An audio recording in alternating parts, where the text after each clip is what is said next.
नगीना से सांसद आजाद समाज पार्टी काशीराम के राष्ट्रीय अध्यक्ष चंद्रशेखर आजाद ने संसद सत्र पर टिप्पणी करते हुए कहा कि हम एक बहुत बड़े समुदाय का प्रतिनिधित्व करते हैं। उनके विषय थे जिन पर हमें लगता था कि हम अपनी बात रख पाएंगे। सदन नहीं चला क्योंकि सत्ता आलोचना सुनना नहीं चाहती। जब तक सत्ता नहीं चलेगी सदन नहीं चलेगा।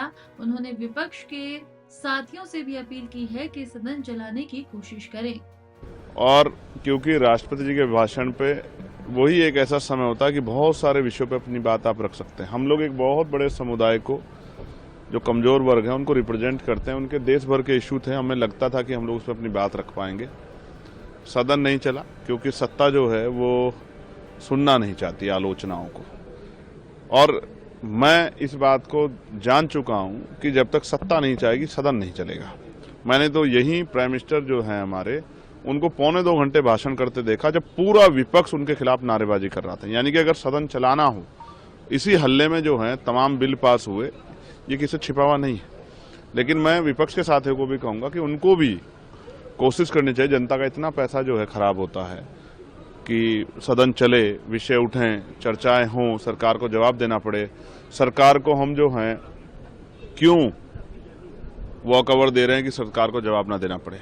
लेकिन मैं फिर स्पष्ट रूप से कहूंगा कि सरकार की बहुत बड़ी जिम्मेदारी, आज इतने विषय हैं, महंगाई विषय है, बेरोजगारी विषय है, शिक्षा विषय है, हेल्थ सेक्टर विषय है, तमाम तरह से जो है जो परेशानियां लोगों के ऊपर हैं, जो डील्स हुई हैं उन पे, जो उनको लेकर लोगों के मन में सवाल हैं। दिल्ली से लोग गायब हो रहे हैं, कितने बड़े पैमाने पे जो है 800 से ज़्यादा लोग 15 दिन में गायब हो गए हैं।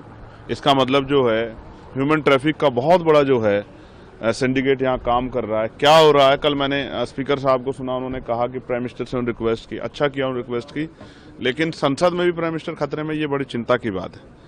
अगर ऐसा हो रहा है तो फिर तो मैं समझता हूँ देश सुरक्षित हाथों में नहीं है। जब प्राइम मिनिस्टर हमारे सुरक्षित नहीं है और वो संसद के अंदर सुरक्षित नहीं, तो बड़ा चिंताजनक है। ये वास्तविकता में जो रिक्वेस्ट की जा रही है, क्या वास्तविकता में रिक्वेस्ट है या ये राजनीतिक जो है स्टंट है? इन सब चीज़ों को समझते मैं कहूँगा कि सत्ता और विपक्ष दोनों सहमति बना के सदन चलने दें। और आपको नहीं चलाना तो आप सब लोग वॉक ओवर कर जाओ, हमें अपनी बात कहने का मौका मिलना चाहिए। नगीना के क्षेत्र में बहुत सारी समस्या, हमें उन पर बात रखनी है और सरकार से जवाब मांगना है। कल मेरा क्वेश्चन लगा था 6 नंबर पे, लेकिन सदन नहीं चला क्योंकि स्पीकर सर ने खत्म कर दिया था, तो मैं अपनी बात नहीं रख पाया। मुझे बड़ी तकलीफ है कि हम लोग ये विषय नहीं उठा पा रहे हैं।